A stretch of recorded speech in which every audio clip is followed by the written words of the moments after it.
Hello, hello, I am Annabelle Drum, and this is Sarah. Hello. Hello, Sarah Bierman, and welcome to Navigating the Shift.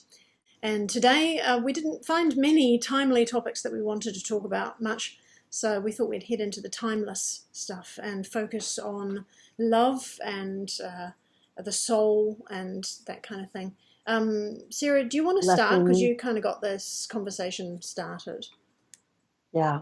I just was meditating and thinking the other night, and I just kind of wrote some notes about some thoughts, and I was just sort of asking questions. I'm like, well, does that mean this? And could that be that? And I was getting information back intuitively. And the topic that I was thinking about was really like the idea of lessons and karma. Mm. And is karma really hard wired or in this reality, or is it a program that we can be free of? And I think it's the latter, personally. Where my thinking went with this was looking at the human soul is a piece of creator. We are part of God and cannot be imperfect, not on a soul level. So why would a soul need to have lessons in order to perfect it when it's already perfect? The personality perhaps needs to have lessons, Yeah. but on the soul level, I don't think so. What do you think about that idea? Yeah, I think you're right. Well, soul is definitely a piece of it. And the impression I get is that there is definitely a hierarchy of pieces. But each of these little pieces, the even smaller pieces that become a person, like looking in a picture book where, each page is a life. And you can, as you change things on one page, it actually alters the other pages. So if you've got a really nasty character in this book, as that character starts to learn, it teaches the other pages. It affects the other pages. Or if you get another page further down the book that has a major aha moment and recognizes something that will make a very big difference in how wonderful a person they could be, that it affects all those, including the one nasty one further back in the book. And I don't know when the book finishes, whether you have to have one completely enlightened page at the end which finishes the book. I'm not sure. I don't.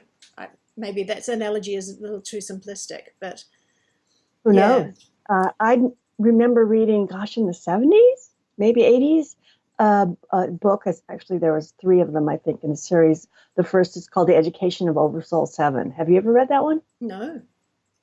Links below. Really, Okay. really great readings. And the Oversoul 7 is a character in the book, and it's the oversoul of these individual souls Ah, trying to manage his various souls. right. And he has a guide as well, or a mentor that helps him to take care of his various souls.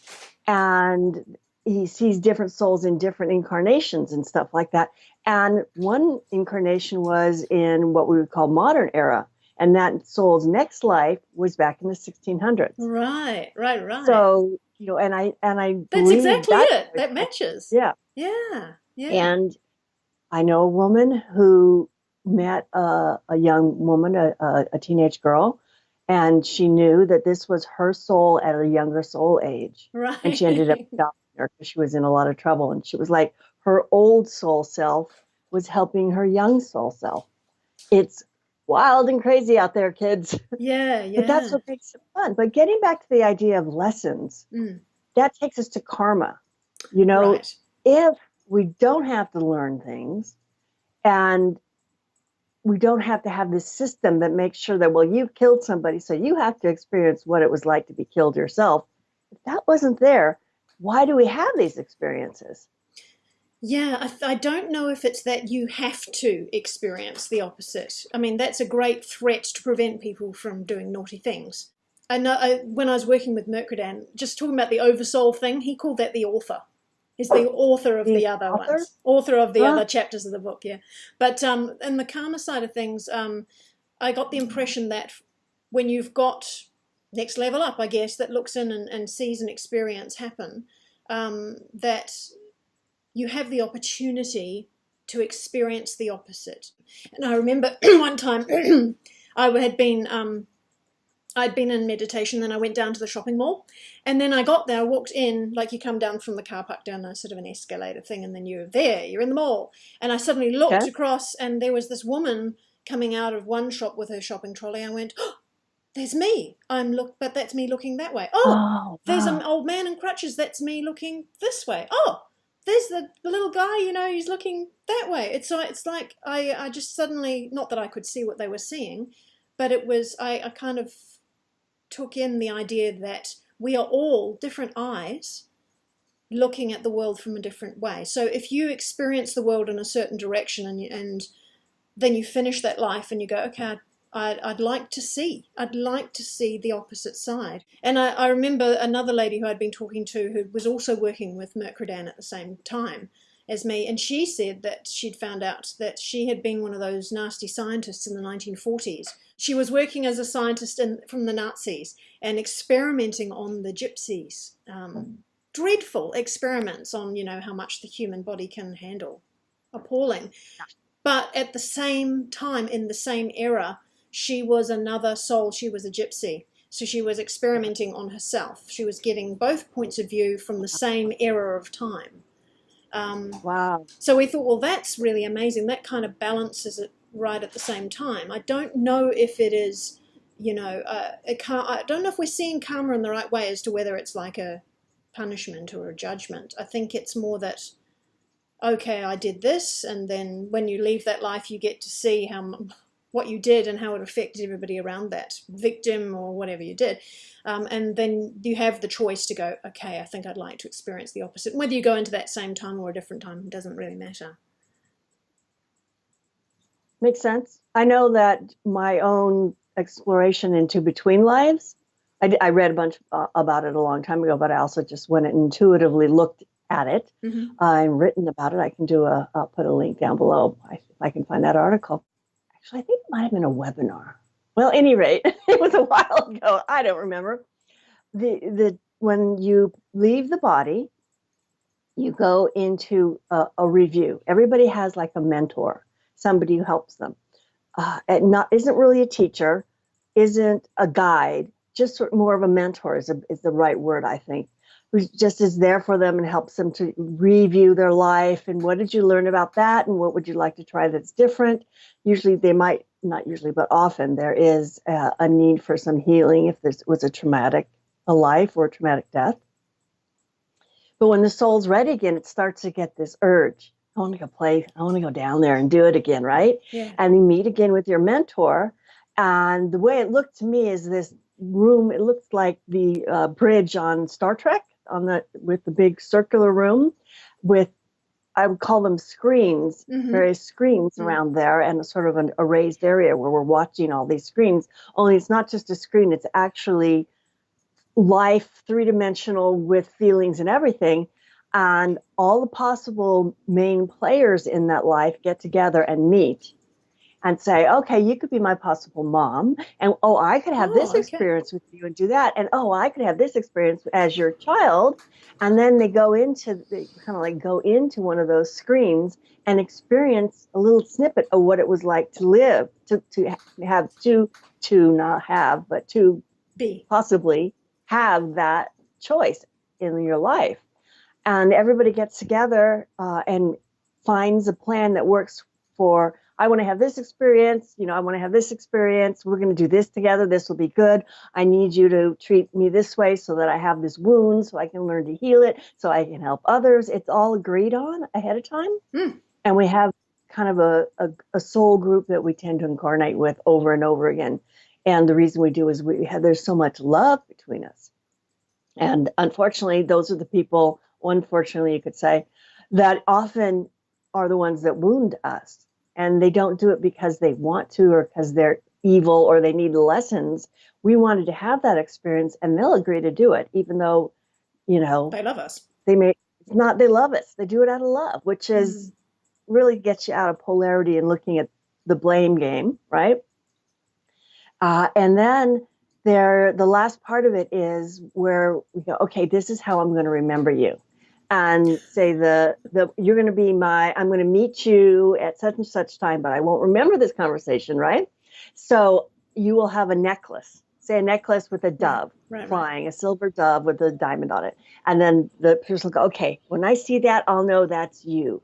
And I'll get that. And that's why when you meet somebody that you are destined to know, or you could call a soulmate, because that's what your soul family is, or a group of possible soulmates, and you see that, and suddenly something goes click. Tell me more about Have you had that experience? Well, I've not met a soulmate, so I don't know. Well, I've met good matches. I have a different term. Yeah, there's lots of people who have different terms, and they all argue and go, no, this is the right term, and you just can't do that. You just got to be able to discuss many different definitions. What is a soulmate? What's a twin flame? What's a good match? That's what I was given as a good match. Yeah. So what's your view of a soulmate? My definition of how I use soulmate is more like a pal, a mate, like you guys would say mate, right? Don't you guys use mate for right. Yeah. You guys down there? Yeah, I said mate.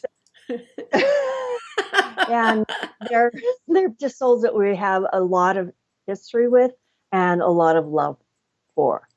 And I'm not talking about, your special one person you're going to marry and have the perfect relationship forever. I think that's a distortion, and it's messed up a lot of people.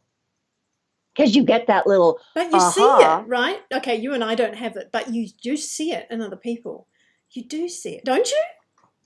I don't know anybody who feels like they married the perfect person and that they've never thought that it was a mistake or that they wanted to get out. I don't know anybody like that myself. Look, you just got to look for it. Because when I split up, I thought, I want to know, is it possible for a man to truly love a woman, the essence of a woman, no matter how fat she is and how old she is, and if she's got no legs and one eye and no teeth left and a hunchback, would he still love? Is that possible? Does not describe you, by the way.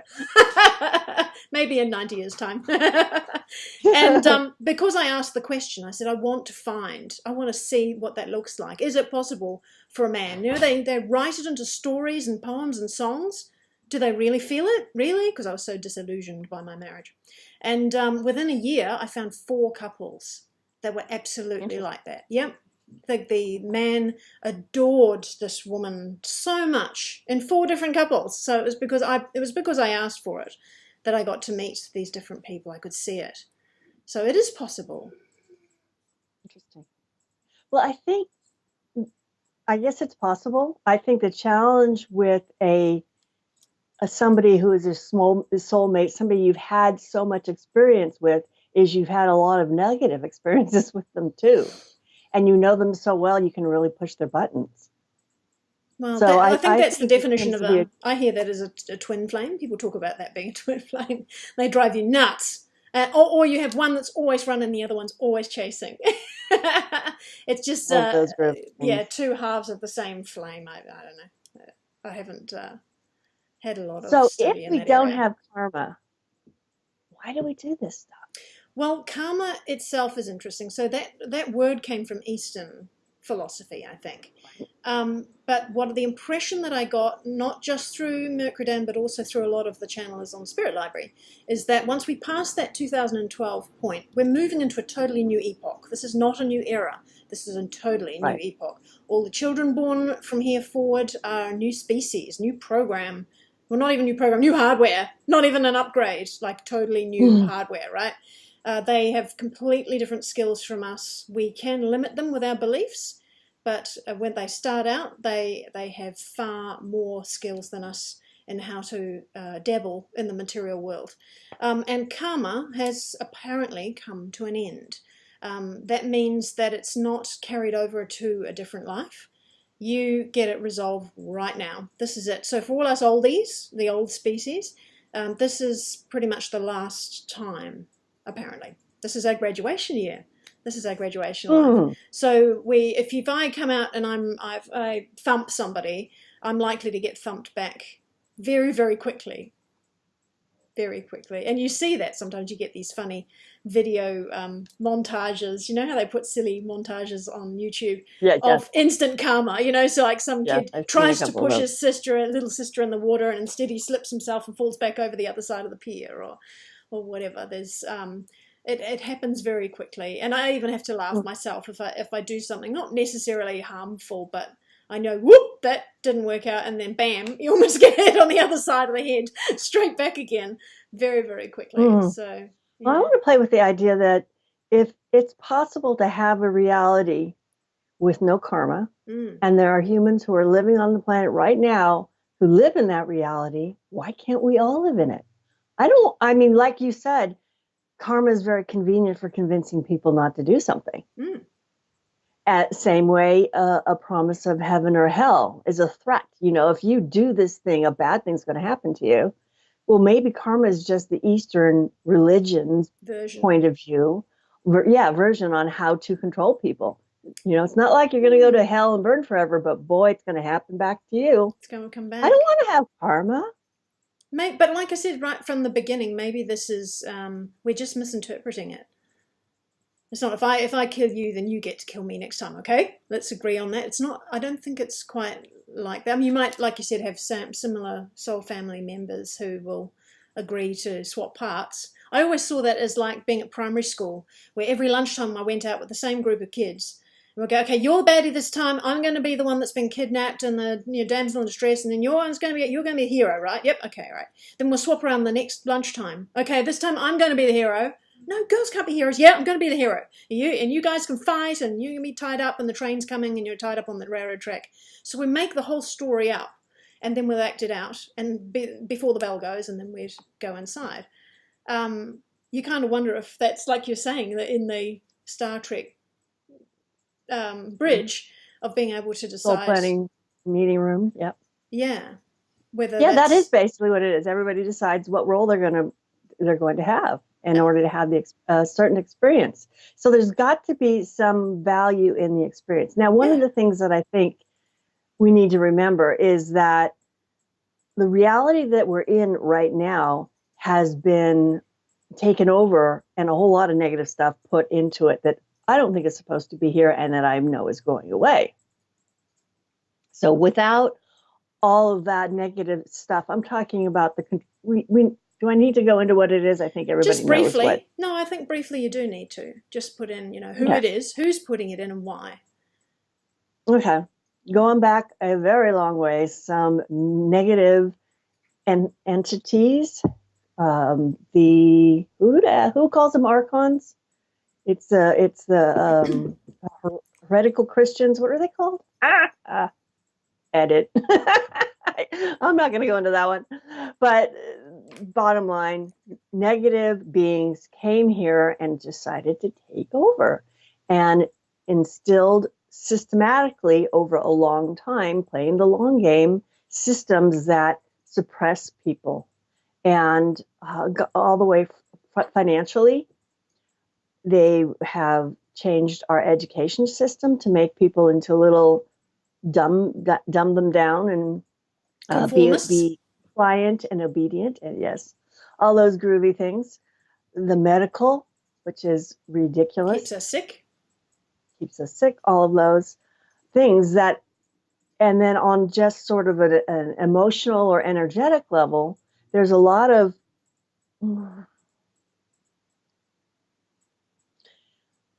just a lot of negative energy here that I don't think is going to be here. That I think that why we're here doing this and taking on these really intense lives is that we're changing that. We're kicking that old system out.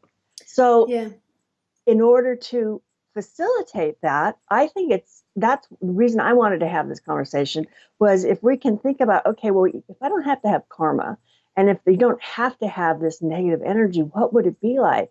And start to put those ideas into our mind. And like we've said before, ask the question, what would it be like?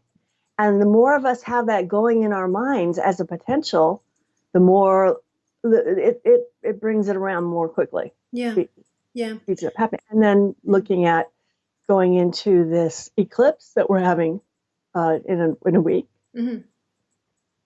A little less, right? About a week. Yeah, the 20th. In the U.S. and the 21st in Australia,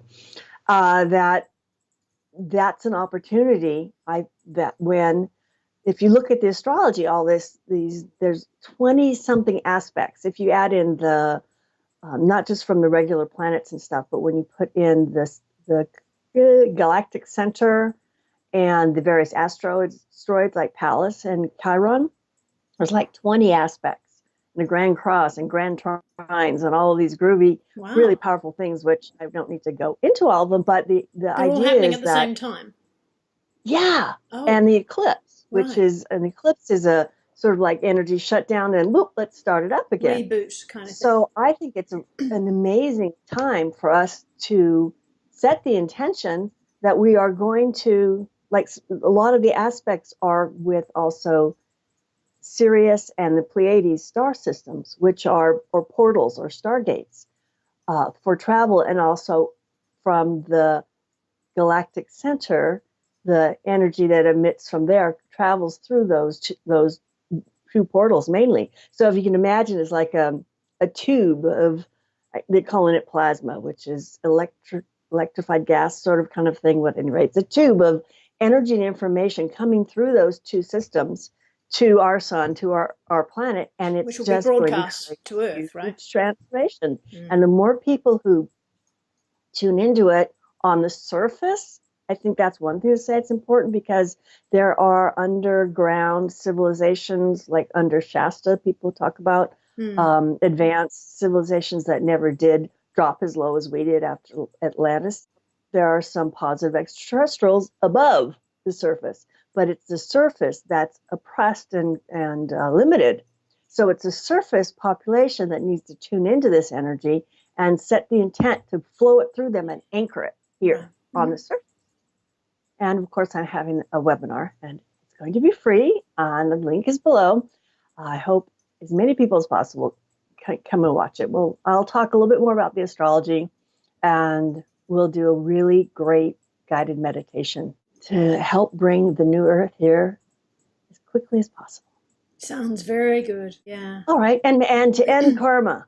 Well, like I said, I don't think it'll end it. It'll just be more immediate, and so you learn very quickly that you just can't go out and slap someone because you'll get slapped back very quickly. I think that's how it's changed. I don't know if it'll be gone altogether. We can just decide to not agree on that one. Nice. Be a nice person. For a long time, it's just I've thought karma doesn't make sense. Oh. It doesn't. It doesn't. Intuitively, to me, karma seemed like it was. I mean, I was raised believing in karma, but it just doesn't. Somehow, there's a part of me that just says, that shouldn't be there. Not the way we understand it. Yeah. There's cause and effect. Yeah. And there is the intent of the soul to, like you said, see things from different points of view. But I don't think we're supposed to have it. If you punch somebody, you're going to get punched. I don't think that's the way it works. Okay. I wonder also that if you've got these outside entities that come in and have oppressed the world for many thousands of years, that in itself is an experience for the higher hierarchy to watch over. It becomes the playground, the sandbox, doesn't it? How are you going to react to this situation? If you are oppressed by something, whether it's health or a bully or dire financial circumstances or unsafe in the middle of a war, how are you going to react? Do you choose to still offer love to the people around you, or are you going to fall into survival mode? I wonder if that's part of the whole experience anyway. And how each of us choose to react from this point forward as well makes a difference. So you look at the yellow vest protests that are happening. France has always been quick to stand up and do something about it. I think their revolution went way too far. They put in the wrong people to lead after the revolution, who just loved all that negative energy and kept it going and killed far more people than was necessary. Was it ever necessary? Well, the revolution was orchestrated by the dark side, by the deep state. So, well, how long will you allow an autocrat to live while people are starving?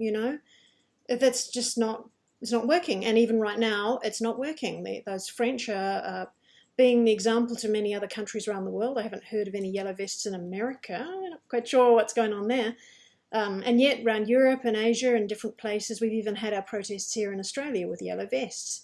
Yeah. It's enough. We've had enough. Well, this is our new reaction. We are no longer going to put up with what you've given us, and we put you into power, and then you just make rules that don't serve us. Enough.